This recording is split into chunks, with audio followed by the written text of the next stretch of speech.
Oh yeah, it started recording, right? Yeah, it started. Yes, I think so. Yes. Excellent. Okay, so It's recording. excellent. Yeah, so I've managed to do that now.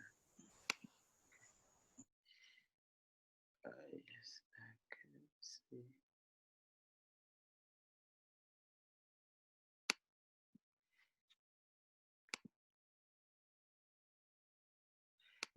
Okay. Once again, good evening to everybody. Okay, so today we're going to look at some of the last bits of the sessions, and we're going to look at the political strategy. I don't know whether we've treated this one. Have we? Do you remember having this slide on? Is anyone able to help us?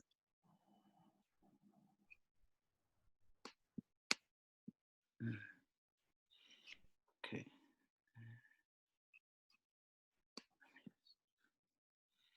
Okay. All right. So before we start, as usual, do you have anything for us to go over? Maybe some questions or contributions that you want to make?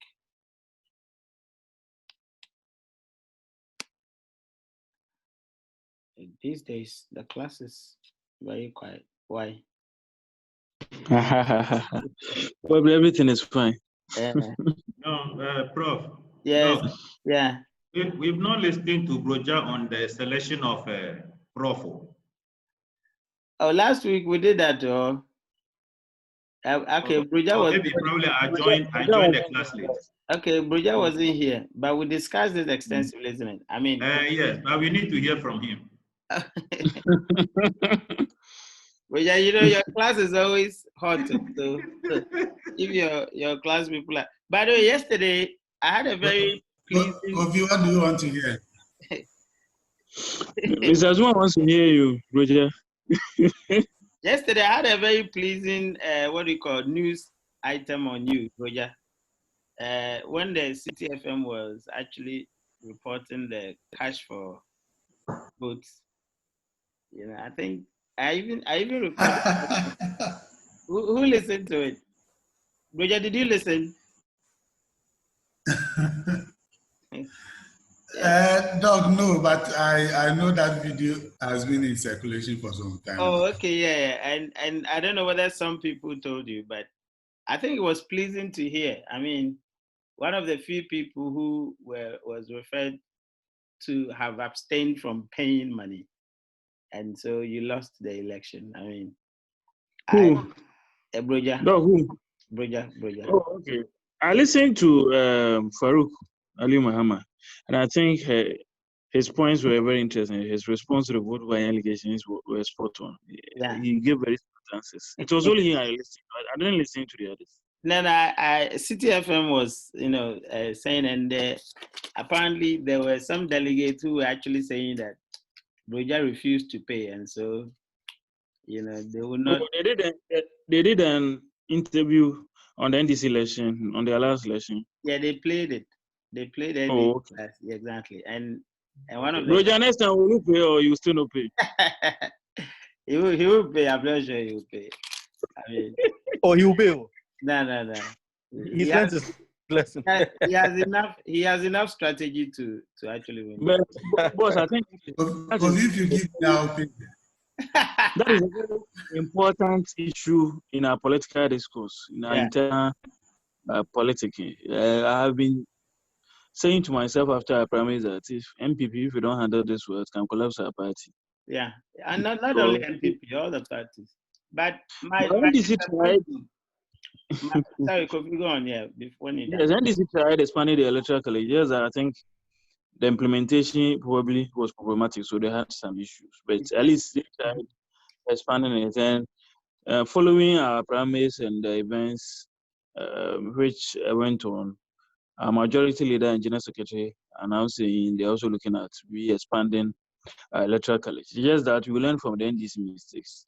It shouldn't be too close to the election to encourage people to pay people to acquire party cards and all that, so that you have people belonging to other parties coming to your party to get cards just to be able to vote for some potential candidates. Because in our recent primaries, it was terrible. I mean, it was after the elections that I heard some aspirants paid as much as $1,500 per delegate. Yeah. And that's how much, 10,000 cities. Yeah. You know, I mean, how can almost 10,000 cities if you add other things they gave them? And so very soon, I mean, the primaries will be left to millionaire politicians alone if you don't stop it. So I think. How much is the salary of an MP? I mean, well, Mr.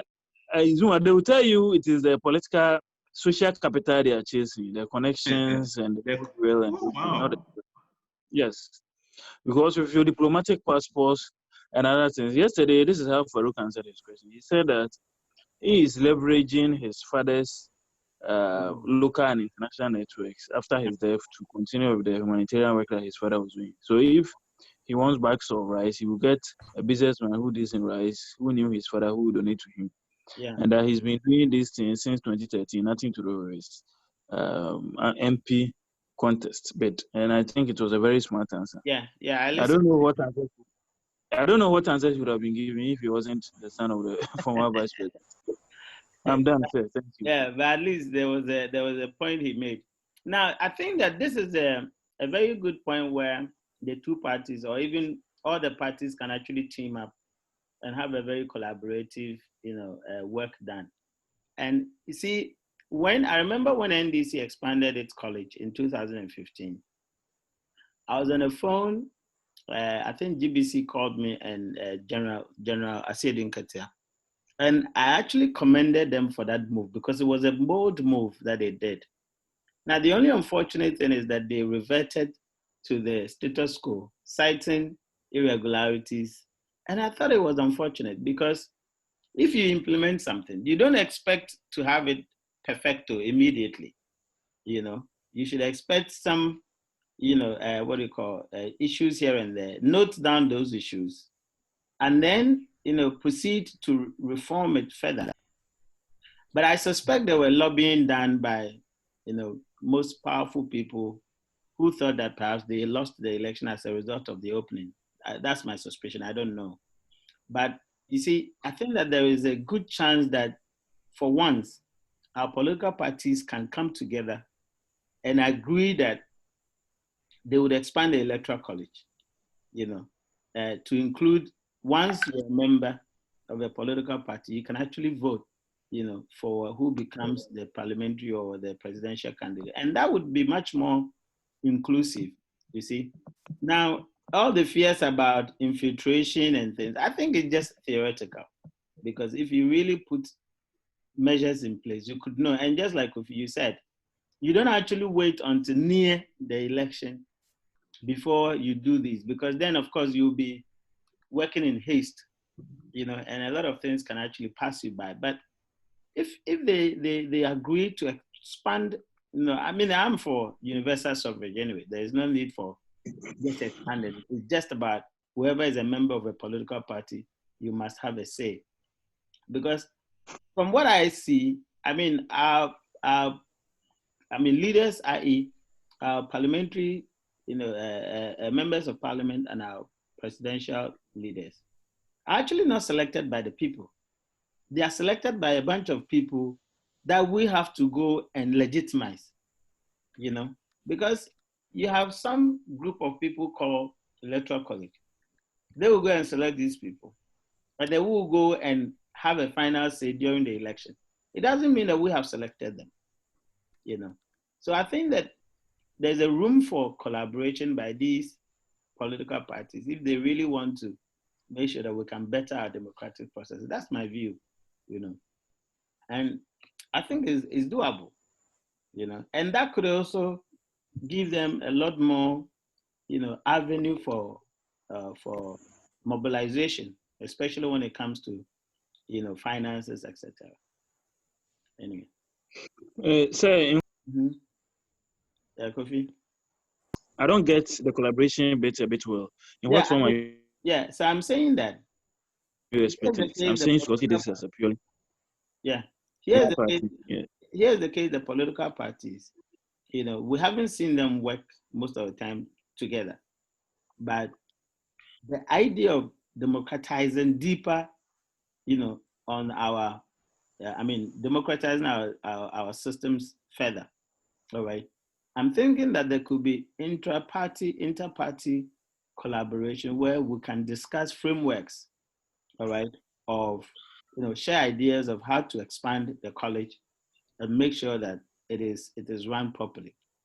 Because for me, if one party does and the other party doesn't do it, it still doesn't help us. Because one way or the other, one of these two parties will win the elections anyway. Are you with me? Yeah. Yeah, so that's the point I'm making.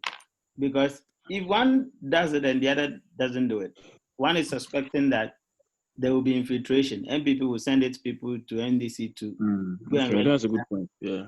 So if all of them agree that, look, let us all do universal suffrage, then there's nothing like you are afraid that somebody will bring these people and then, because then you do you, I do me. You do me, I do you, isn't it? So I think they have to work together on that. Anyway, yeah, so hopefully, Thank you. I mean, once some of you are there, I'm hoping that in the near future, the leadership will come into your hands. So even if we don't get it now, I'm hoping that, one day. In future, we will apply our political marketing tutorials. Of course. I'm hoping that. I mean, certainly leadership will come to the next generation, isn't it? And about preparing yourself to take the mantle up and make some changes. Gradually the university's leadership is changing. I mean, when I came in 2014, gradually I've seen some people leave and some colleagues take position. So you sit back and say, oh, actually things will change. And that's how it works. So leadership will definitely come to you guys, your hands. But when it comes, I'm hoping that we don't follow the same status quo, but we'll make some meaningful changes. Okay, guys. So today, let's look at the political space. Or we should still hear from Broja. Yes, sir. To hear from Broja. Okay, Broja, please. Mr. Azuma called for your contribution. You weren't here last week. So let's listen to your contribution, then we will start. Doc, if I can get the issues clearly, I don't know what. Okay, so last week we discussed the selection of Professor Nana, Agyemang, Nana Opoku Agyemang. And I think there were some people who have the view that, if I'm right or wrong, please correct me. Some people have the view that perhaps, it wasn't, was it the right decision? I think that was the point made, right? Was it the right decision taken by the party? And how do people actually see it? I think there was a unanimous, point that it was indeed good. But obviously going forward, her record would be the subject matter. And I'm sure Kofi, Mr. Zuma, Baine, almost all the class, unanimously actually agreed on that. I think you and Kwabna were not here. So the two of you actually. Oh, okay. So maybe you guys can make a comment. Doc, if I got you right, then it means that the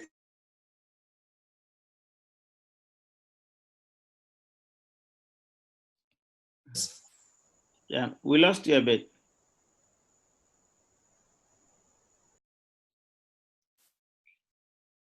Hello, Broja.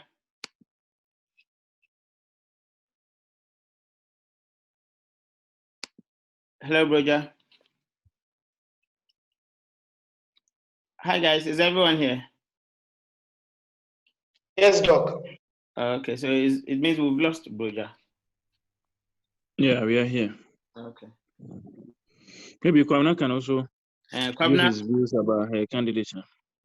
Kwabna, so before, you can make submission as Broja attempts to join us, because he's learning. Look, I think earlier on, prior to your appointment, we were having a chat on the class platform in relation to it.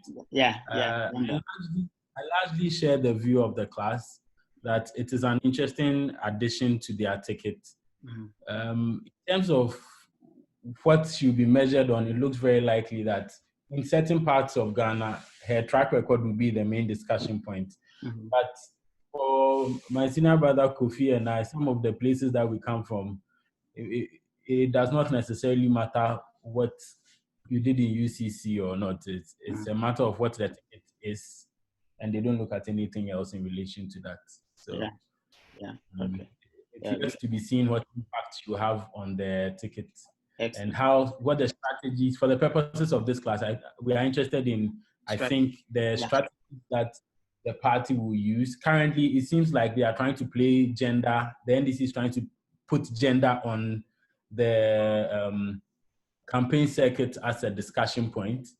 And at the same time, it has opened the door for a comparison of track records from the MPP side. So it's going to make for an interesting battle or debate, especially when you put it toe to toe with Baumia, who is something that we have not seen on our circuit.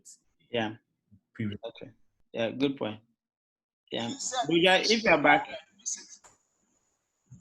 is Broja back? Hello, Doc. Yeah, Broja. Yeah, you are back. We lost you. Doc. Yeah. Yes. Unfortunately, Doc, I was saying that the understanding is that the class agrees that it is a good step, or they are saying that it was not ready for a female. Yeah, the general consensus was that it was a good step, but of course, I wanted to know what the position is. Okay, so the position was that it was a good choice, or it wasn't. No, that it was a good choice. That was the position.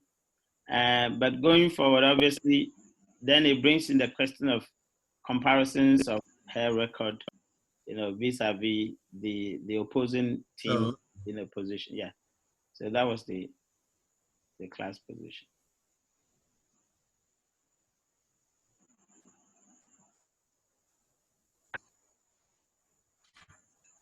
Do you have anything to add? Oh, okay.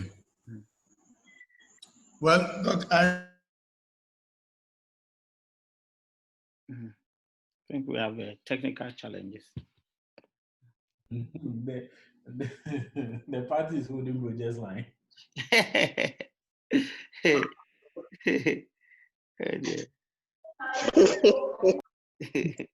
Yeah.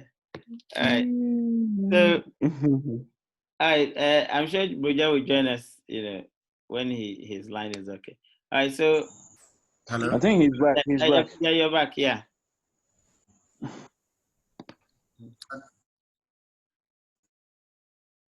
Look, I'm sorry. I don't know why That's okay.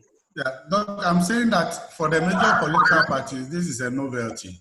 Yeah. And of course, not many in the party were comfortable with the choice. Yeah. I had knew from some discussions I heard that he was obviously going to go for a female candidate. He wanted to change the status quo. But as to who that female was going to be, I didn't know. And so those who were not aware or have had a hint about it, because he kept the card very closer to his chest, it became very surprising. And so not many were enthused about the choice. But I think that after the nomination and listening to public commentary, many people now believe that it was a good choice. And I think that Professor Jenana is not new to the political space. At least before her appointment as the Minister of Education, we knew that she had achieved that giant step as the first female Vice Chancellor of a public university in Ghana. And also playing the role as a moderator in the 2012 IEA presidential debate. Many people saw her. And so I think that with what she has achieved in the academia and also becoming the education minister, I see a lot of people thinking that she'll be able to deliver. It will not be like any other woman that there will be some doubt about whether she has the capacity to handle such a high office or not. That would be my commentary for now. Okay. I think in large part it's part of it sinks in with what the class actually discussed the other time. All right, thank you. Okay, so now let's move straight into the key things. Let's look at the political strategy as the other time we're actually talking about. Obviously, when we talk about political strategy, we can take it from diverse ways. And I always say that one of the key things to measure whether you have a very compelling strategy or not is to gauge what you think will be the public mood for a particular direction. So if you're going for a particular direction, and of course, when we talk about strategy, usually we're talking about a lot more long-term, a lot more, some of the key things that you do, in organizational settings. So, very key dicey decisions, you call it strategic. Most of the long-term, decisions, you call it strategic. So even the selection of candidates is a strategic decision. All right. And most of the time, when you're looking at strategy, you're actually looking at, what actions that you can take that would have some implications, on obviously what we call the macro environment and the micro environment. So what is that particular decision's impact on, the organization's entire macro environment in terms of its resources, in terms of its human capacity, in terms of its systems and processes, etc. Again, what is the decision's implications for the macro level, environment? So you've got to actually look at it from perspective. So usually strategy, I know it comes loosely. Sometimes people even use strategy in a very loose terms, to refer to daily operations. Of course, that is more tactical or tactics as opposed to strategy. But when we talk about political strategy, you mean that some of the key long-term decisions that you're taking. And so one point that we say is that when we talk about strategy, it's about an ongoing conversation between the political organization and its audience, or its target market, before, during, and beyond the campaign. So what are some of the things that you're looking at? You're looking at, the party's image, so there's a continuous, engagement, or there's a continuous, a mirroring of what the party image is, or what you would say party identity is vis-a-vis the party's image, in the eyes of the voters, or in the eyes of the target market. Secondly, apart from the party's image, you're also looking at the candidate's image. You're measuring the candidate's image, within the same context. Of course, you're looking at the candidate's key messages. What are the candidate's key messages, in that terms, in terms of, the voters or the target people's perspectives, and in terms of, the party's own, identity.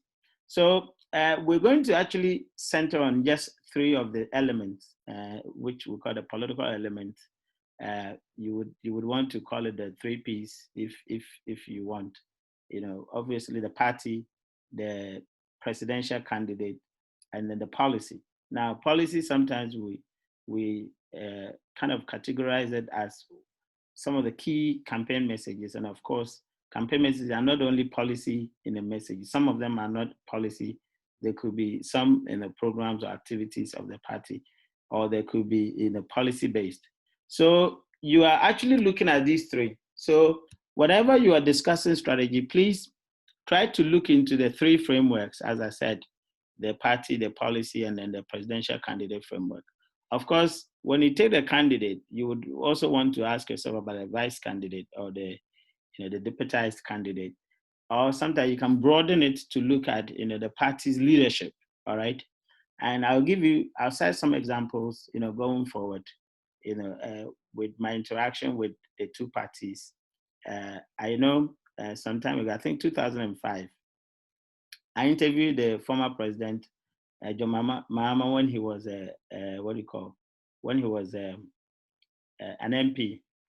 Interesting conversation. I think I still have the tape. Some of the changes that actually he thought that the party had to do as a result of the MPP's somehow renewal, in 2000 elections. And then, of course, having had interaction with Damboche, with Odoy Sykes, with Obeche Bilante and all those, big, party people. There was also some kind of appreciation of how the two parties have actually moved along, from strategic perspective. But always it comes to, looking at these three core, elements. And then, of course, you can actually broaden it. When you take the candidate, for example, you can broaden it to mean the party's leadership, its leadership structure, and how it's supposed to actually reflect strategically. So you can actually look at that. All right. And the next is about loyalty. We say that loyalty isn't built all at once. All right. It can take a while of showing people why what was promised works, or as advertised, that those promises made were kept, and all those things. So when you want to build loyalty, again, loyalty is a strategic thing. As we said, it starts from parties onboarding of people. Every day you have people turning 18, or you have people, coming into the political market. All right. It doesn't mean that these people are oblivious of the political system. I mean, you could actually pick a 16-year-old, and they probably will be politically sophisticated than maybe a 30-year-old or a 40-year-old person. Why? Because of political socialization. All right. So you would realize that because of the person's parenthood, or their parents, mom, dad, or their siblings, or the tradition, the family tradition, they probably would be much more politically sophisticated. So some of the scholars actually argue that political sophistication doesn't actually come as a result of knowledge, i.e., maybe haven't paid attention to a lot of news, or haven't actually studied to a very higher level. Does not necessarily give one political sophistication. Why? Because probably people may not be actually interested in the political partisan dimension, and so their knowledge about politics and about choice may be very low than maybe somebody who is about a 16-year-old or 18-year-old who is actually from a very politically socialized background. So because of that, you probably want to look at segmenting your target, your voter target, and identifying the frameworks based on which you actually onboard them, and then you build a relationship with them. And I've particularly been critical about political parties and the way they seem to be dormant, when election is over. Now that we're actually, getting into elections, you would see a particularly, salient, environment, or you would see an environment of a certain heightened, okay, I think somebody, let me just, okay. Yeah, Kwabena, you want to ask a question? Yeah. Yes. I have a question, Doc. Sorry to take it back a bit. You mentioned the political sophistication and political socialization. Mm-hmm. I wanted to ask what your view is on situations like what the Jinapo family have with the two brothers on opposing sides. Mm-hmm. If we are saying that your socialization affects where you pick it from, and other families that have a similar setup where you have very close siblings on opposing sides, etc., or father and son on opposing sides. Yeah, that's a good question. And I think Ahmed as well. They have a third brother. He was my colleague at CITO. We used to work together. Well, he is in education, so Ahmed Jinapo. Yeah, so you see, that's what we talk about, political socialization. I remember I once spoke to Kwesi Jonah, and he was actually speaking to me. We're discussing about what we call, what do you call, ideological, delineation. All right. Now, over time, and the same sentiment was actually, presented by Odoy Sykes. And Odoy Sykes' presentation, he was telling me that the entire house, I mean, their household had been what do you call MPP. However, over time, he realized that some of his grandchildren and his nephews and nieces had actually tilted toward NDC. And what actually brought in that kind of, departure was as a result of Rollins's personalities. And in marketing, we say that brands actually have what we call congruence, right? When someone's characteristics or someone's personality corresponds with the personality of the brand, brand personality, and I'm sure you're aware of this, there is likely to be what we call congruence, and there's likely to be a purchase, all right? So political socialization means that that individual is much politically aware, all right, but may not necessarily have a partisan position. Now, those who are politically aware would then make judgment based on one, family tradition, two, again, family tradition, but trying to go against the family tradition. You get it? So some people are aware that, yes, our families have been very dankwa buzia. But then you get one child and who will say, why should I actually follow my granddad because he was a dankwa buzia? And then perhaps would actually hear the narrative of Nkrumah and be so attracted to that. And our current president is an example. His household was dankwa buzia, but in his early days, he was very much Nkrumahist, all right? Very much ideologically to the left. In fact, far to the left than Kufuor was, all right? Until, in his adulthood, when he actually went back to the family's tradition of politicking. Do you get it? So the socialization actually brings political awareness. But then the choice, whether to the left or to the right, is actually, seeped in, or is that sit on the individual's characterization. And don't forget, our personality, actually contributes to our ideological lineages. Are you with me? Yes, Doc. Thank you. So that could actually explain why one Jinapo would go to NDC, one Jinapo would go to MPP. Of course, the other theories where people, and I'm sure you have heard about that street theories where people say that they will make a conscious decision and say, you go to NDC, you come to MPP, so that when one is in power, one is in opposition, one can support each other. That's streetism, all right?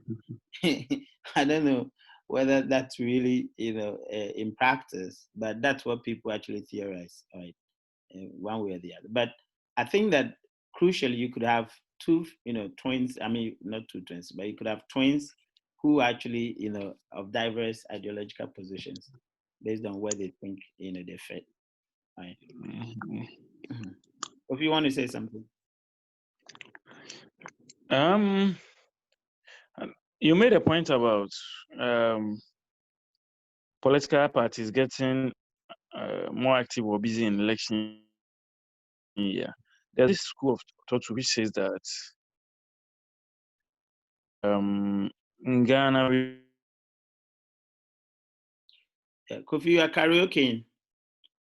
And we do politics 24/7 a year. We never go on break. And once we are done, hello, can you hear me? Yeah, you are karaoke, so we can't hear. Yes, my point is about what you said about the political parties becoming more active in election year. There's this school of thought which also says that it is not proper to be politicking throughout the year all the time, so that right after election, instead of focusing on the national development agenda and what whichever party is in power can do to advance the cause of the nation, you will still be doing MPP, NDC, and doing very active politics right after Yeah. The president is sworn in. What is your? I think it's a wrong notion. I mean, it's a misplaced debate. The reason being that, and I think one of the contributing factors is the structure of our political parties. I still don't understand why, the leadership of the political party has to be in the hands or in the bosom of the candidate. There must be a separation, just like we have a separation of power. You have executive, you have the legislature, you have the judiciary. In the partisan scope, there must be a separation between MPP in government and MPP party. All right. In fact, there must be a separation between MPP executive and MPP, legislature. So when you go elsewhere, they tell you Labour Party in Parliament, all right, or the Labour Party in government, because one has to be able to tell the other that you're wrong, or I do not agree with you. So if you have the leadership of the party in the bosom of the candidate, what you get is that the candidate then directs the party, at their beck and call, which is not supposed to be the case. So the party has resources that they can actually allocate it to its parliamentary seats and to look at where they can actually be strong and to win or not to win. All right. Now, because the candidate has power, the candidate rather direct where resources must be, but that shouldn't be the case. So I'm always thinking that if we would have a very functional political parties, that would work even when their party is in government. Then we need to separate that, that relationship, that you are in government, yes, you can govern, but still the party must work, because parties work, it is not only towards election. That's why we say that our political parties are only election machines, all right? But ideally, a political party is supposed to be working 24/7, all right? They're not supposed to be in government. Your party is in government, fine. They can be bouncing back certain things with you, but the party must have a leader, and the leader must be able to tell the candidate that the party disagree with you on this issue, because you are not there permanently. You have maximum 8 terms. You are gone. The party lives forever. I don't know whether you agree with me, or you share the position, or you get a position, not necessarily. It's an interesting point. Yeah. It's an interesting point. I think our parties are not strong because they are not well resourced. We don't have proper fundraising mechanisms in place. The way political parties are funded in the West, it is not how we fund ours. So the power tends to be concentrated with the executive. So if John Mahama becomes president, then he becomes the richest person, even in opposition too. So whatever he says is what the party will do. He has the power. Yeah. If Akufo-Addo is president, then he has the resources. So what he says is what the party will tilt towards. Exactly. Yeah, if you look at how we fund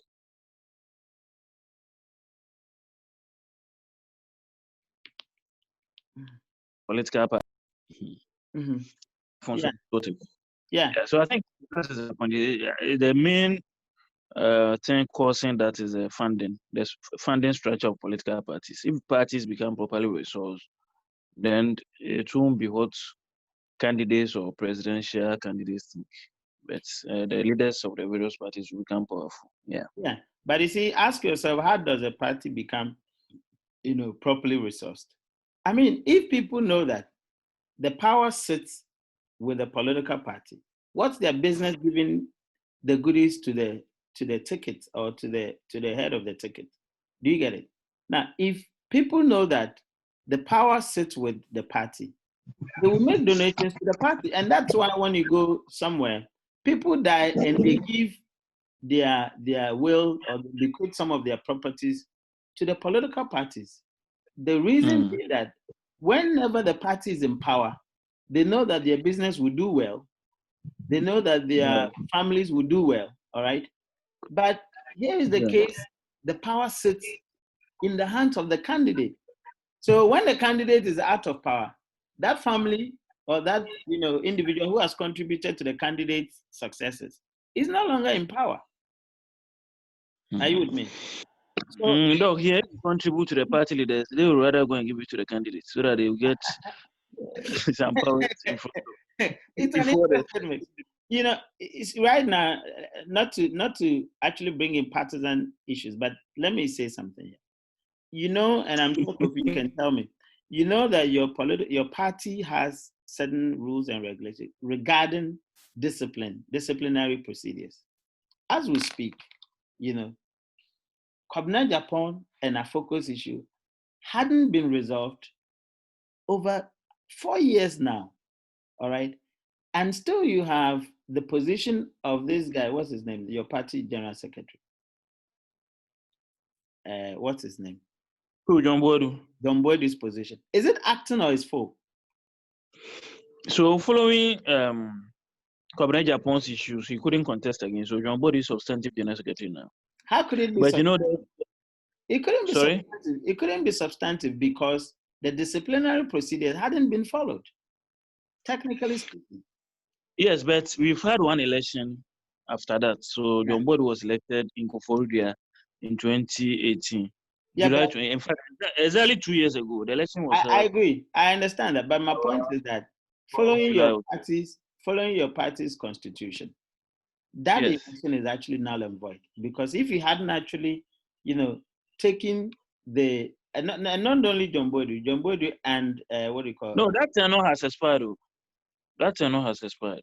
But the argument I'm making is that my line went off, so I don't know if I'm missing your argument. Yeah. The argument I'm making is that you didn't exhaust the disciplinary procedure before the tenure expired. See, they didn't. They are still on suspension. I don't know. I'm not too sure about that because. Yeah, exactly. They are still on suspension. National Council suspended them. Yeah. So and in that right after National Conference, the most powerful body is National Council. National Conference is when all the delegates of the party meet, you know, to decide on major things in the party. And that is a convention. Yeah. Just below that, National Council. Then you come down to NEC, steering committee, and the rest. So when we don't have an opportunity to meet as National Conference, then the most powerful body of the party is National Council. And that is what it is, that body which took that decision. So I'm not even sure if they appealed or. Yeah, because the suspension, if you say, yeah, go on. If you say somebody's on suspension, it means that they are pending certain decisions, you know, to be made.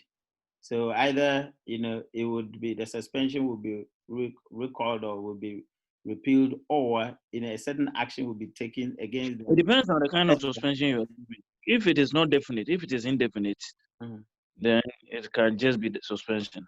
If you are giving indefinite suspension, that one is indefinite. Doc.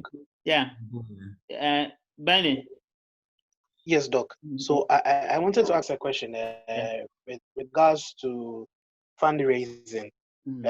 If you could throw some light on how it's done outside and how we do it here, and also if you are in a position to do fundraising, let's say you are the committee, the chair of the committee, how would you have gone about it? Okay, so let me finish this point on this slide and I'll come to that question. All right, remind me immediately after that. Okay, so about the building of the loyalty. So what I was actually coming to say is that when the party is in government, or when the campaign is over, whether you are in government or you're in opposition, the party's work is supposed to continue. How? There are things like policy education. There are things like community mobilization. There are things like, you know, what we call stakeholder engagement. There are, you know, so many activities that a political party can undertake during the off-peak season. Now, this is how you build loyalty. Again, I don't even understand why the political party offices in the various constituencies are mostly locked. They only seem to open it or get busy when there's time for picking up forms. Kofi, you can correct me if I'm wrong, but mostly that's what we see. That's when. But when you go elsewhere, party offices are open every day. People go there, they play Ludo, they play this, they play that, they watch news, especially the oldies, like those who are on retirement or those who are, out of work, but they actually related to a political party. That's where they socialize. That's where they discuss things. That's where they brood over certain things. And when you go there, and I remember my own experience, back in Sheffield, when you go to Conservative or Labour Party office, it's so exciting. You see people sitting there playing bingo and all this, and then discussing topical national issues. Our political parties offices, they're mostly locked. And you hear in the news, and the key is with party chair or party general secretary. He said he won't open the door for people to go and pick forms. It could be simplistic, but this is what we hear, Kofi. Yeah. How do you build loyalty? One thing which causes that is the same fundraising issue, resourcing the party. Because if you look at our party constitution, for instance, we are supposed to pay a constituent secretary who's supposed to man the party office 24/7. But we are unable to do that. So the constituent secretary will be some teacher who has to leave the office to go and teach, or maybe a nurse or some other professional to make ends meet. If we were able to pay general secretary, regional secretaries, constituent secretaries, ward secretaries who are supposed to be administrators, chief executives running all this active. So unless you get a very active constituency, my constituency is very active throughout the four-year period. The offices are always open. But I agree with you that it's not all constituencies which are active. You see, Kofi, a political job in most countries, over 70% of it are not active when we are not in election seasons. Yeah. So it's all about the funding issue. Yeah. Is a political job in most countries voluntary, So what people do is that also I keep citing England because I'm familiar with the process, and perhaps these are some of the things I feel that we could adapt. What they do is that people volunteer. So you could have Bine who has morning to 12 o'clock on his hands, You could have maybe Broja who could do in the afternoon. You could have another person who could. And these people are the ones who actually manning the office at a time. And it's on a voluntary basis. After all, we have a lot of unemployed people. But let's say that unemployed person would demand that they give him money. But we have people who could actually, opt in. Maybe if it's Fridays, maybe they are Fridays, they can actually man the place. If it's Thursdays, for me, I think it comes to management and organization. We haven't had that conversation that can we find another way of getting the party offices open? You see, design thinking, like brainstorming and things, is something that, in fact, we are not good at. We just use one template because we say that it has to be manned by this person. That's it. And when we are not able to fulfill that, we are at a standstill.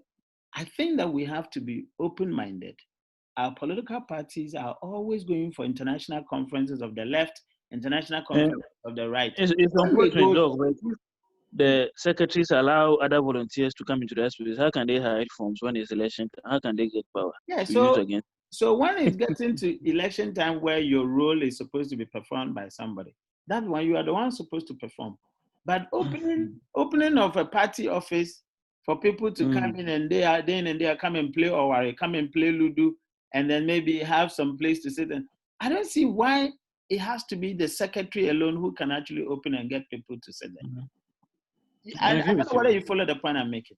I agree with you, but I'm just saying that to, buttress the point that people do those things to keep the power to themselves so that they can abuse it. Okay, yeah. They want to be relevant and powerful. Yes. If they give other people opportunity to come into that space, maybe they will dilute their power. Yeah. You understand? So if it is a regional chairman,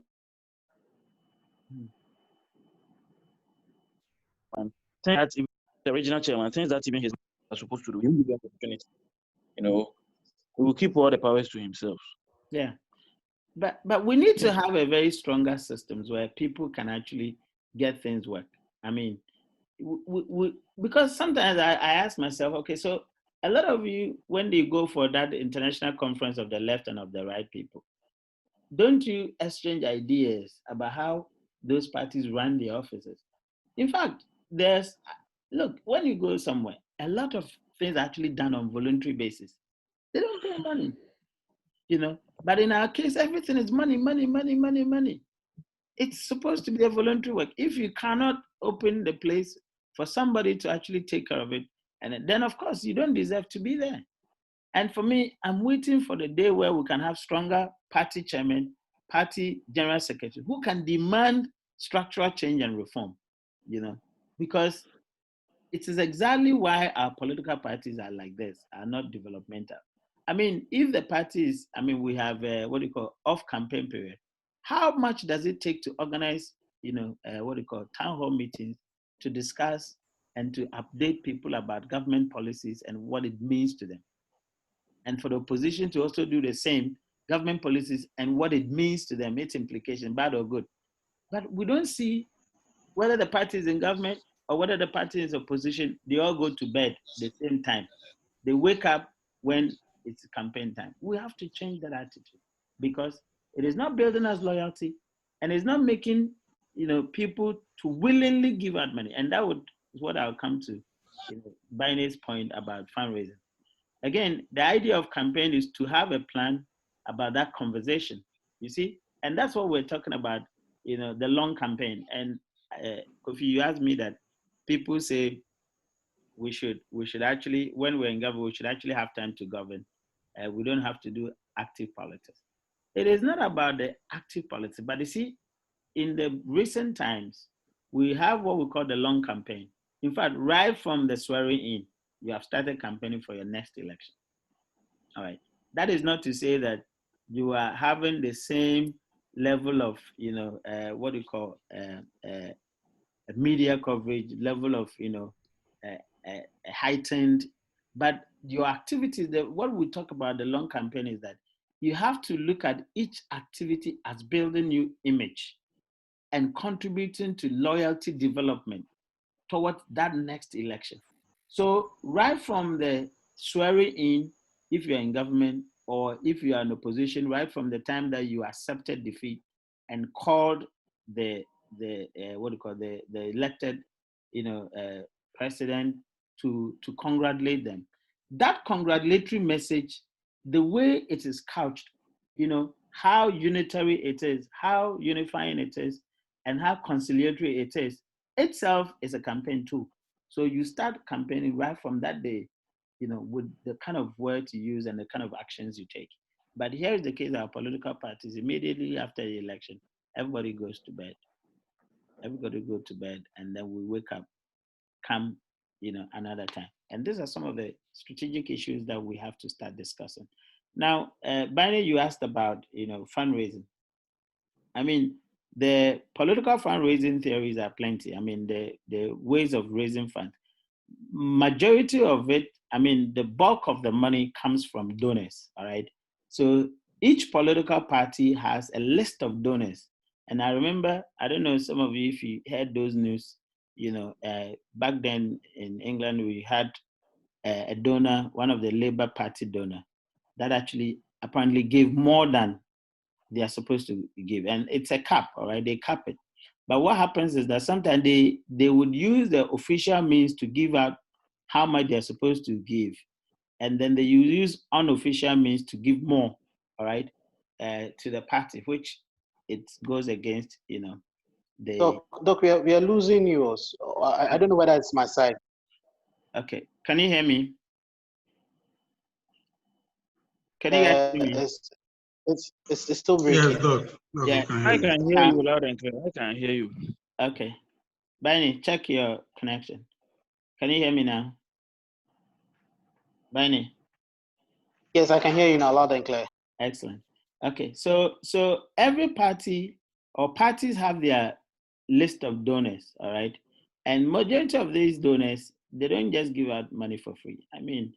Most of the donor issues that have come in England, for example, is for peerage, all right? Rich people give a lot of money to parties so that they can have peerage, like, House of Lords. They could be nominated to the House of Lords, because when you get that peerage, it's forever for your family. So the Lord so and so, the Lord so and so, your family become automatically an elite of the British society. So a lot of people who have money, who have heritage funds, I should put it that way, like their families have huge conglomerate like businesses, they control the economic sectors of the British society. They give money to political parties that they belong to. All right. Now, when you go to the US, the same. The reason why a lot of people say they don't believe anybody who says he's neutral, which I think the argument is actually warped, is because everyone takes a decision and is likely to be a left or right kind of orientation. All right. And so when you go into the society, the businessman certainly may belong to left or right ideologically. All right. And so most of these business people would contribute to the Republican Party or will contribute to the Democratic Party based on their, one, ideological lineages, or two, based on policy influence, all right? Because they probably have certain business objectives, certain vision, certain, project that they want to embark on.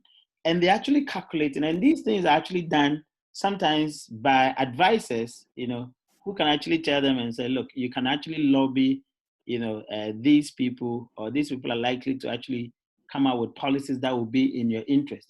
So you get even corporate, organizations making donations to political parties. And sometimes it is hidden because companies sometimes don't want to be seen as they are bankrolling political parties. So you have to have your list of donors, people or organizations who actually contribute to, your party's kitty or your campaign kitty. Now, in stronger democracies, because of a possible abuse and buying of power, because an organization can literally put a president there and then be, directing them to do, things that they want them to do. The EC or the Electoral Commission puts, regulatory framework in place to check possible abuses. And so for me, usually I think that our EC is one of the weakest, institutions in this country, because when you go to their website, the political parties are even better. The EC has nothing concrete about, one, party funding regulations. All that you hear is that they are supposed to bring their books for auditing. What are we looking at? Are we looking at funding from abroad? Are we looking at funding from fit and proper or not fit and proper people? Are we looking at funding beyond a certain amount? They don't look at that. They are looking at how much you've had and what kind of expenses you've made. I think it's completely weak, So, Barney, your question is that how do parties get sponsors or get funded? One, membership, all right? So the members that they have make contributions, some of them monthly, some of them as and when you have something, you put in the party. Two, by donors, all right? So continuously they are at the doorstep of their donors asking for money, because obviously they would make certain policies to their benefit, all right? And three, you do fundraiser. So, for example, now that, NDC had actually gone for Professor Jane, Opoku-Agyeman, that in itself is a fundraising, occasion. So immediately, Floor President Abi, good. So immediately the candidate is elected, you could actually do a dinner dance with her and say, those who want to actually have be present at the dinner dance for unveiling the candidate of the vice candidate of Professor Jane Nana Opoku. All right, these are the tickets. So you have 10,000 to 2,000 downwards. All right, and these are some of the ways that you can actually use to raise money. But in our political system, these things are not done. Why? Because the political parties know how they could raise money, illegally, if I should put it. I'm sorry to use that word. But I think that's the case, because structures that we could put in place to raise money, we will not do it. But all of a sudden, you see political parties doing so much, paying money at events and things. And I feel that maybe they think that if they structure the system so much, they will not actually have any ways to maneuver, which is wrong. But we need to actually do the proper thing. We need to actually have some novel means to raise money. Now, when the MPP actually did the scratch cards and then they adopted polling, station, Kofi, I'm on your case. All right. It was a fantastic idea. People actually adopted, what do you call party polling station. And I remember I had a conversation with Gary Numako on one of the radio programs, and then I think Radio, one of your guys, and I really commended them for that approach with a scratch card, etc. Little did I know that it will come to nothing because the people who adopted were not accounted to. People complained that they have never received any updates about how the money was used. They were not even thanked. A whole lot of things. Now, I don't think that MPP is going to repeat that again this year. It doesn't look like it. Have you ever heard that they're going to adopt a polling station? Let's see what happens. They won't do it. They won't do it because last time they did it, they started early. Adopted polling station. They set up website, contribute. Now they know they are in government, so they have access to resources. But that's well, I'm not sure if that's the only reason. Another reason is that people feel they've not been rewarded enough when they contributed. So if you are in power, going to them to ask them to repeat what they did in opposition, which they have supposedly not been rewarded for, is always difficult. Let's be frank. So there's that donation inertia when you are in power. Let's be frank. Do you think that people are only looking for rewards? I mean, common courtesy of account. Do they render account to people who adopted these? Yes, I know people were acknowledged. They were giving certificates. I have friends who adopted polling stations who were giving certificates, which was signed by the campaign manager in Kanoforeta, who was the head of the fundraising. Some people even had the certificate signed by the president. But why is it that this is the former adopted polling station? All those who did it and sent it to the campaign team, unless of course maybe some mobilization were done at the constituencies level, and sometimes people collect money and they don't even account for it. But everybody who go on. But all those who got the adopted polling station receipts, they issued receipts. The campaign team headquartered, the fundraising team was headquartered at number 16, right opposite the Electoral Commission's office, head office. All those who donated to the central fundraising team and were issued with receipts were acknowledged, and they have their certificates now. Yeah. Okay. So are they going to repeat this year? I have to check. The team is now being formed. Yeah. The campaign team, the pillars are three M's. First M is for mobilization. That is logistics and organization. Second M is fundraising, money. Yeah. And then third M is communication, message. So these are the three pillars of the campaign. Okay. So let's hope that they will do. Kwabena.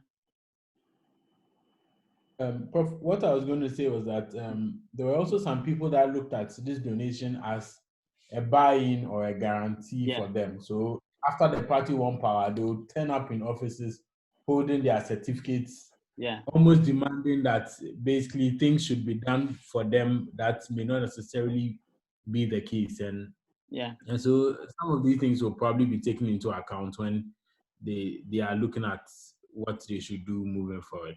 Yeah, I agree. But as I said, not only in Ghana, I mean, in Europe and in America, people donate for a reason. Are you with me?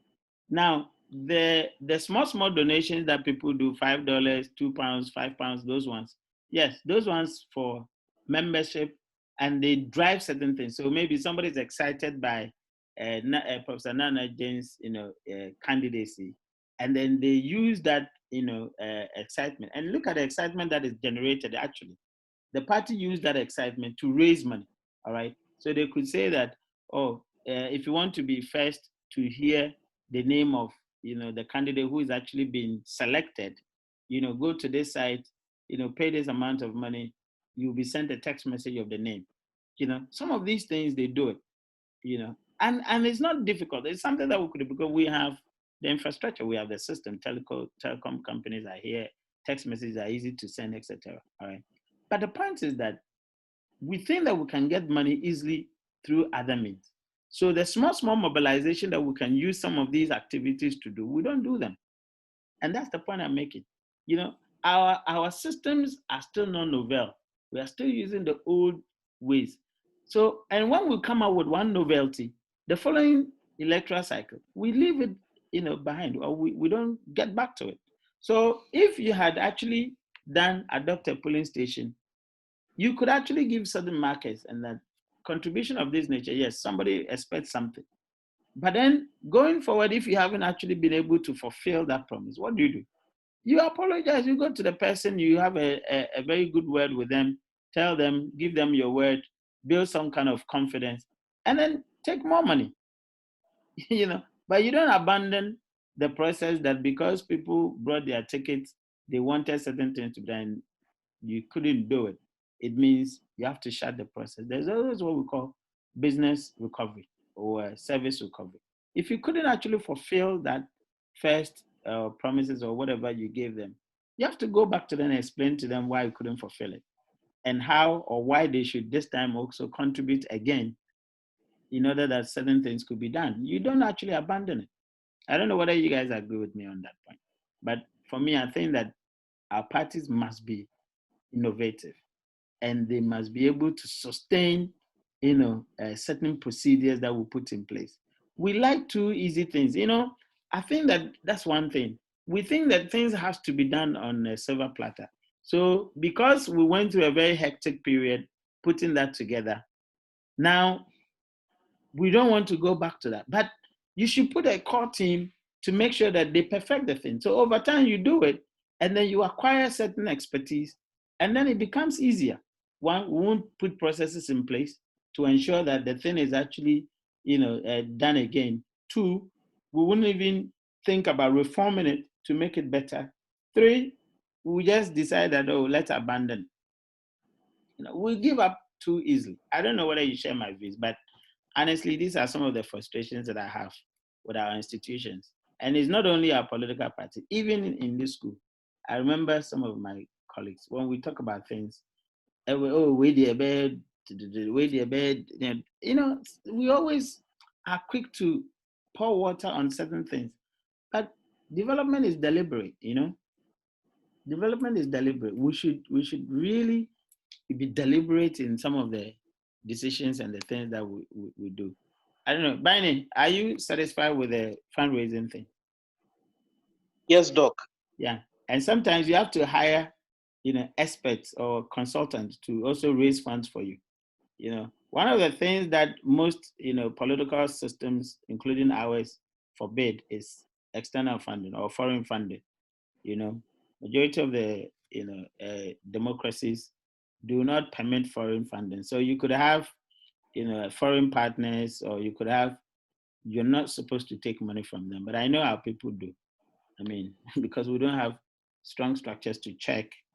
We've heard stories about money coming from elsewhere, etc., isn't it? But anyway, so these are some of the things. All right. Now, so that includes, in terms of the strategy, we're looking at predefining the political product. You see, the political product, as I said, we're talking about the party, the candidates, and the policy, which includes your campaign messages, etc. You do not expect that people would understand, you know, what you're doing, or you do not expect that, you know, people should, by magic, you know, sort of fall in line with your selection of a candidate, or with your policy, or with your, you know, political message. You have to predefine it. All right. So what does a candidature of this person mean? All right. And I think that in 2016, the MPP did a fantastic job by immediately defining Nanado's candidature. In fact, Nanado's candidature has been predefined long ago. All right. You could almost use 3 words to sum up who Nanado is. All right. Incorruptible, they said, and it's been coming since. In fact, since I knew Nanado, that is 1992. all right, that is when some of us, because I think I was in GSS or, getting to SS, SS1, all right. We knew Nanado as that kind of candidate that was no nonsense. And that definition had been there, all right. So incorruptibility is one, all right.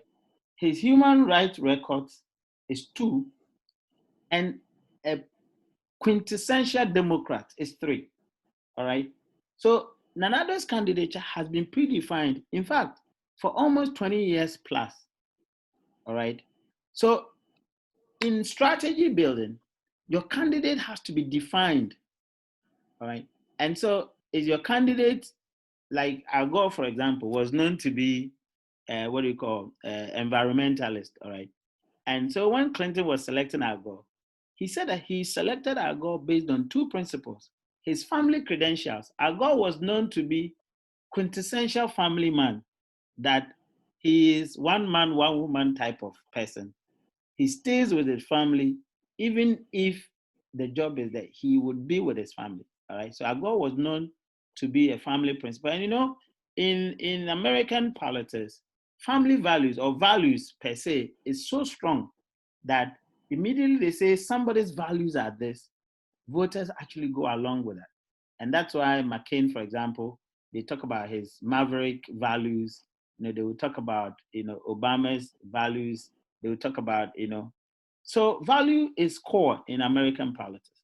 So before, Al Gore actually came to Clinton's campaign, his family values, his environmentalist credentials, and then his foreign policy values or his knowledge, or track record, where these are the three key things that defined Al Gore's candidacy, even when he became the ticket for Democrats. All right. When you take McCain, the values, as you heard in the documentary where we played, was his, obviously his service, that's patriotism to his country, and then his maverick nature, right? So you have to actually define who your candidate is. The narrative has to be strong and has to be sold to the people. You don't wait for your opposing side to define your candidate for you. And by the way, defining candidate doesn't mean that his personality has to be, of course, you gain if the personality is incongruent. But there are times where you could actually deliberately define a candidate in a perspective. And if you look at the way, Obeche Bilamte and Co. defined Kufuor, vis-a-vis Rawlings, although Rawlings was not on the ticket.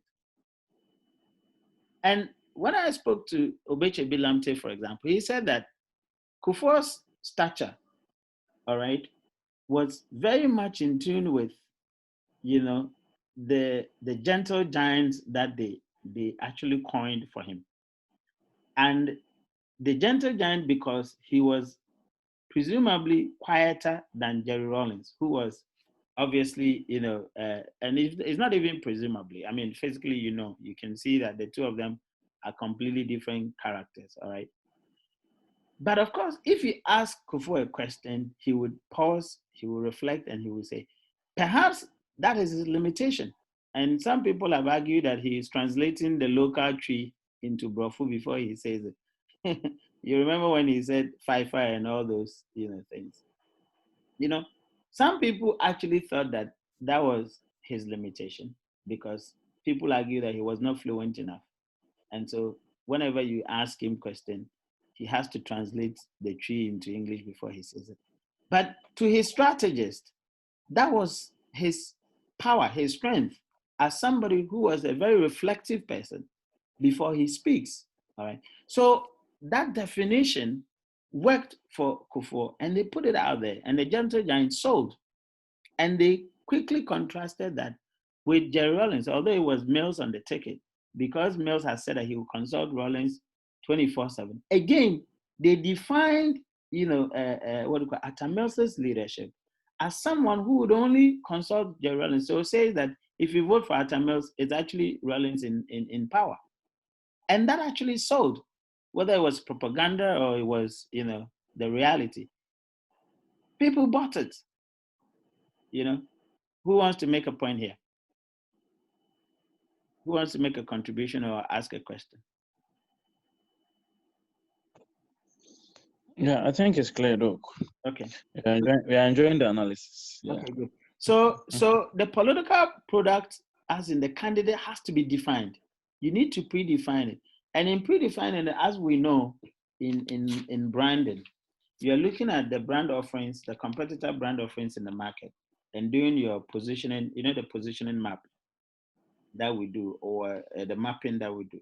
So you're looking at the attributes that generally could be used to define, your opposing candidate. So you list down the attributes, and these attributes, you're mostly looking at the reflection of what voters are saying, and of course the candidate's own characteristics. So you list down all these attributes. You list down all the attributes of your candidate, and then you look at which is near reality. And if what is near reality is not good for you, how do you use other attributes to actually define your candidate? And how do you use that to also contrast the opposition? Because as we know, if product or if brands have the same attributes, obviously identification by voters or target market, and then the differentiation becomes difficult. So you always have to make sure that you can differentiate your brand from the other. And that differentiation and, what do you call, trying to exert or embed that attitude or that attribute onto your candidate is all communication work. So majority of times when you're in front of the camera, what words are you using to describe your candidate? It's crucial. And these words or adjectives are actually predefined. So if you listen to MPP's campaign in 2016, the incorruptibility of President Nana Addo was continuously used. He's incorruptible. He's incorruptible. Why? Because they were making conscious effort to differentiate him from President, then President John Mahama, whom they have defined as corrupt. All right. So the debate that somebody is corrupt or not, it is not a reality. It's a definition. It's a function of how your opposing team actually define your candidate. And sometimes, this country, when you're doing analysis on radio and you don't take care, or TV, you don't take care, people will say you are for a particular person or the other. But sometimes you feel like you have to actually address that you are teaching, you're trying to let people understand, how these things work. So there was a time that I was on radio and I was actually asking people that who actually measures, the level of corruptibility of a candidate. And I was referring to the MPP's description of Mahama as corrupt and as incompetent. I think the incompetent one is what I was addressing. Because the definition of incompetent is actually subjective, all right? So, and then right after the show, I got one guy who is a UGBS alumnus call me. Everybody knows that he's incompetent. And you're defending. I say, oh, I'm not defending. I'm doing my job. I'm an analyst. I have to analyze the situation and tell. It is a definition that the opposing team would put on the candidate. And unfortunately, NDC couldn't actually fight it back. So the incompetency actually stuck. All right. And this is what you do. When 2008, NDC actually defined Nana Addo as, I think they defined him as what? There was all that bidai, right? Was it all that bidai in 2008? Yeah. Mm-hmm. You see, that actually stuck on him. And it was difficult, fighting that election, and of course, there were credence because, of course, Nana Addo had actually made a statement using that word all that bidai. And NDC ended up, defining his whole candidature by that particular, statement, and it stuck. So, in going into the election as a strategist, you have to predefine your political product. You have to predefine your candidate and your vice candidate. You have to predefine. In fact, you have to predefine your leadership. And on this point, let me address one issue here. I remember Jacob Chebelamte tell me that what we saw in 2000 when we saw Gladys Asma in the front row Christian Churchill in the front row, the lady who was called Ogedemo Ogede, what's her name? The northern, the lady, Hajia something. Hawa Yakubu, mostly in the front row at news conferences and at events and things. They were deliberate because, and as I was saying to you last time, which Kofi was saying that it was propaganda, again, the redefinition of the political parties or the product as I'm talking about. NPP had been defined as machoistic, very male dominant, very Christian dominant, very Southern dominant, all right? And because of that definition, the party had to shake it out. And so when you listen to Kufuor's, when you read press cuttings, and I have them in my thesis because that's where the analysis that I did. Kufuor clearly says that the selection of Aliu Mahama was to demonstrate to the country that MPP was not sectionist, but it was, or was not sectarian, but it was national in character, and that the North and South are together, are one country. Based on that premise, Aliu was selected, all right? And these pronouncements were made. The same way, when you look at the front row of their press conferences, you can see, prominently women at the front row of diverse, characteristics. So again, how do you want your leadership to be defined? As a diverse or as a one-section leadership? You've got to actually have certain ways to communicate the leadership image, all right? So if you don't do those things, in order that you could communicate that characterization that you want people to foster on your leadership, your position would define it for you. Because you don't expect people to know that, oh, in the party structures, there are Muslims. In the party structure, there are Buddhists. In the party structures, there are Christians. Because we don't have them on our foreheads. So if you don't have a way of communicating that your party structure is actually diverse, people will say, but we've been hearing only Akan names. For all you know, the Mesa is a Neve name, or is a Frafra name, or is a, but the people think that it's an Akan name. And so people say, oh, look at their leadership, they're all Akans. Oh, look at their leadership, they're all Christians. Oh, look at their leadership, they're all Muslims. All right. So Jacob Chebilamte was telling me that, of course, if you look at the ethnic setup of the country, there's perhaps a lot more Akans, and as a result, when it comes to the membership in the political party, you will see a lot more Akans. But that wouldn't actually stop people by saying that or questioning that, why do you have too much Akans in your party structure or your leadership structure? So they took a deliberate step to actually push a lot more Akan people to the back and say that stay back and let's push other people to the front so that people can actually see themselves in the leadership. So you have some Ghana names, you have some, other places, other sectional names, so that people can see that there's a diverse leadership that you have. Otherwise, you risk being defined in a particular way. I don't know whether the explanation is clear. Is that clear? Yeah, it is, Doc. It is, yeah. Now, the same applies to your policy. What definition do you want to put to your policy? Do you want to call it, a wealth creation or poverty alleviation? Do you want to call it? And when we're looking at the branding of the policy, which we call policy brands, all right, you're looking at what we call the broadcast message and the narrowcast message. The broadcast message is where you want to have one big, which people call sloganeering, all right?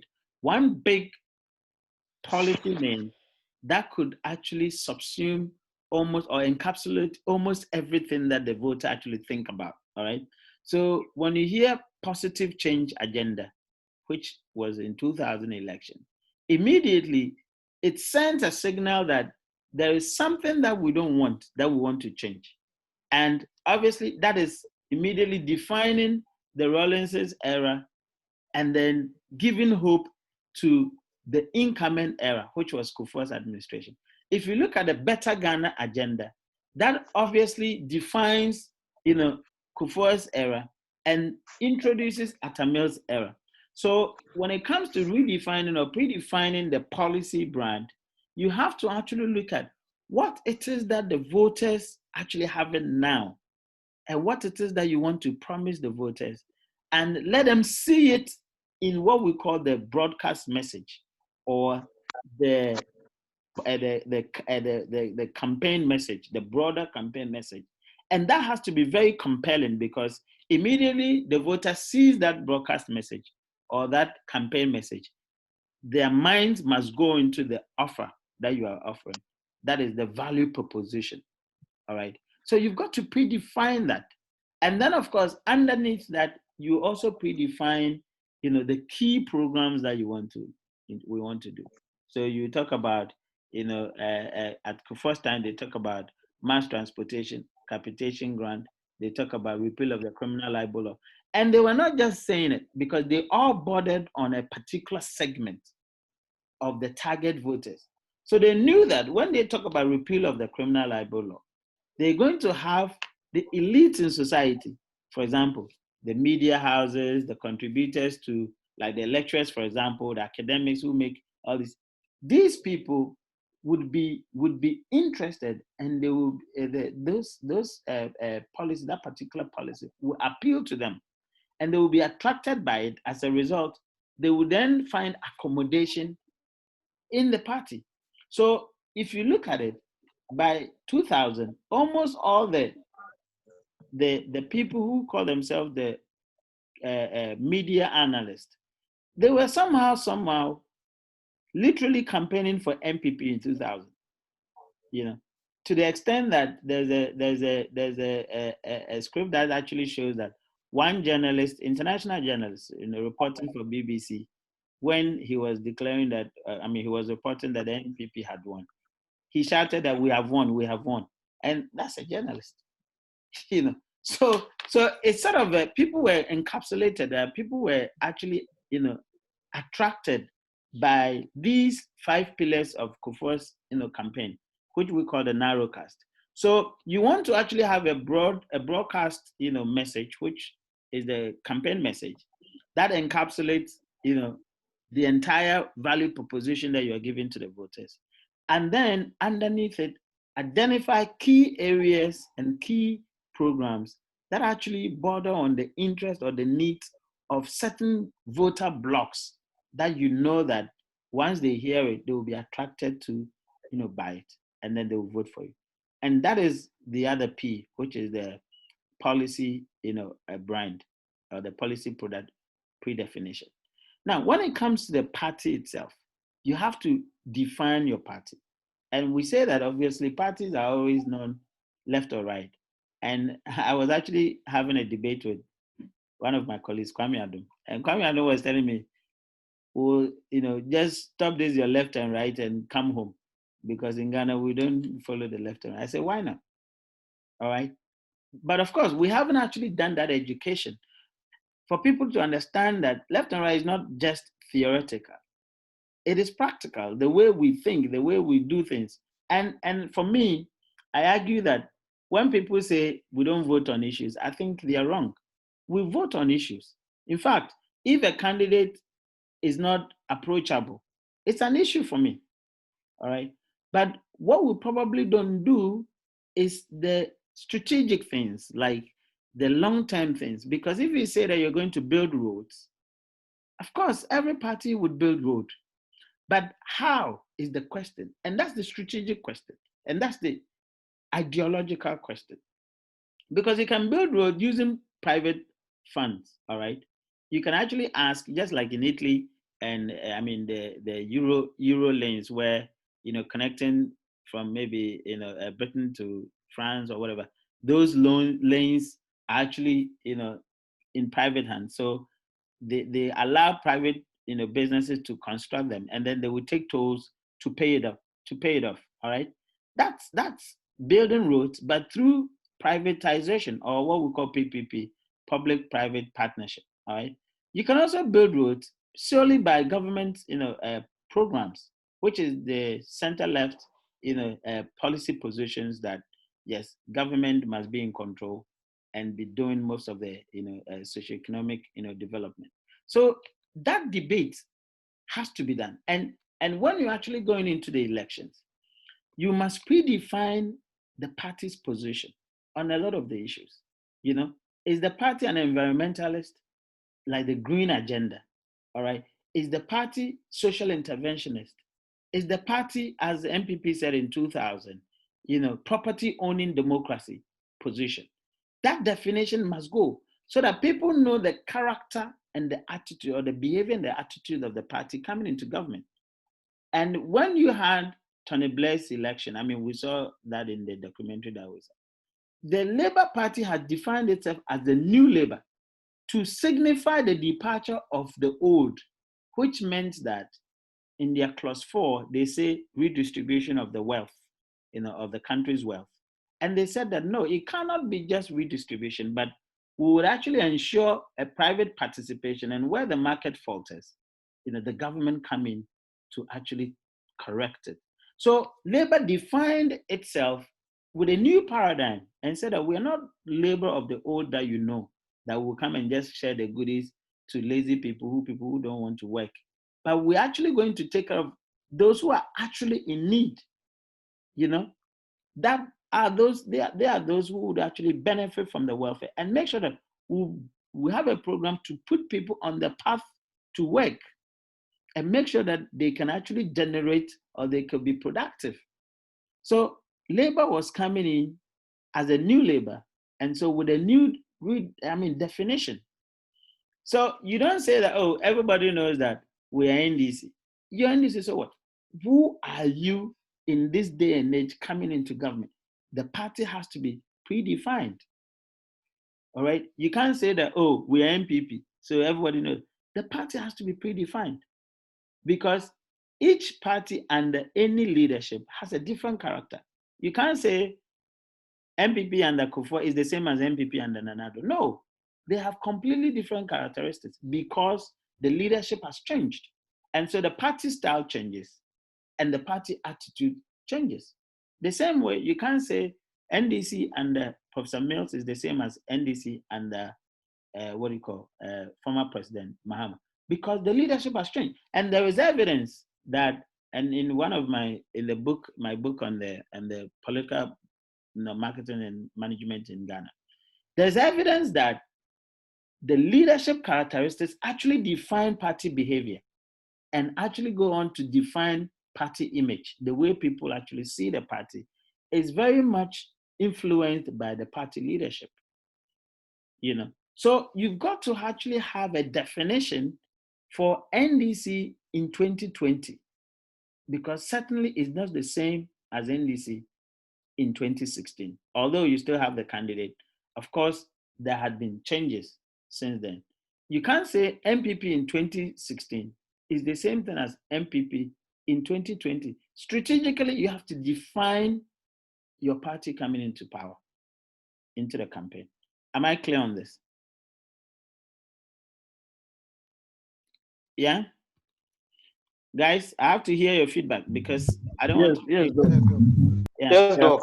Okay. Because when it's too quiet like this, I feel like either the system is going off, or It means you are enjoying it. Okay. But why don't I see guys your face? It's only me, my face. Anyway. Okay, maybe today we switch on our cameras. Yeah, Kofi. At least I don't feel like I'm the only one in the classroom. All right.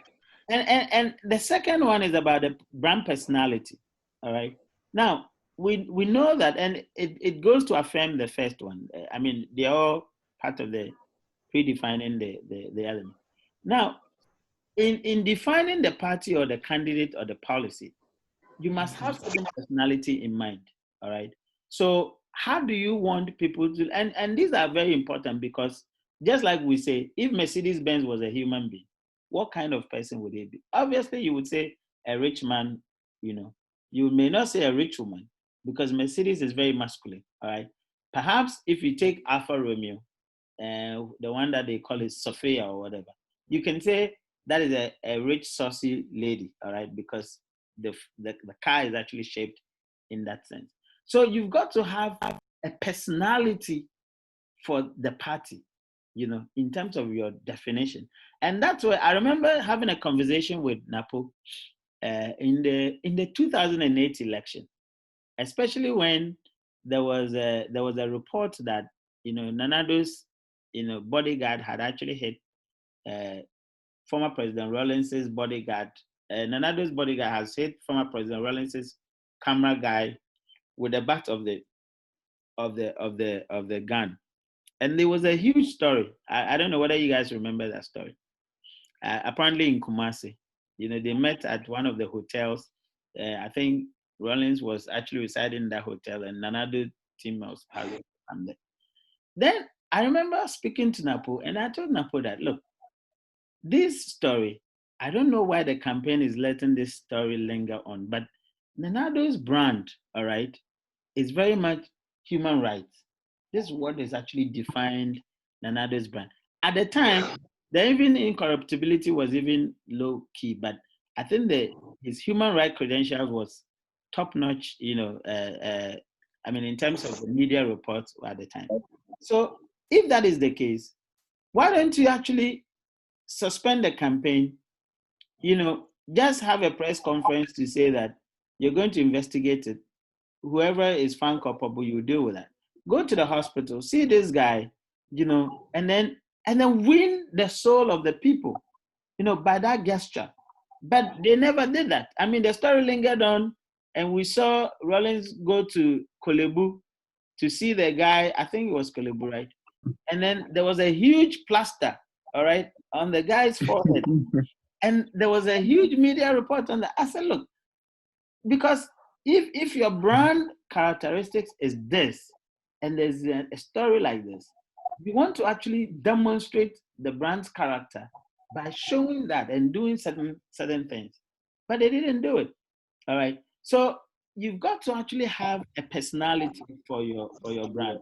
Do you want to demonstrate, a very steely character? And I'll give you an example. In 2012, I think, was it not 2008? Obama came in 2008, right? Yeah. So was it 2008 that Obama came? Yeah.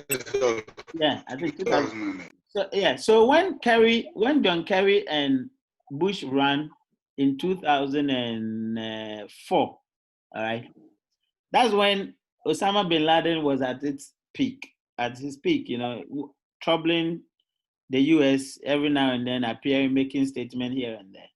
Now, I think a night or so before the election, yeah,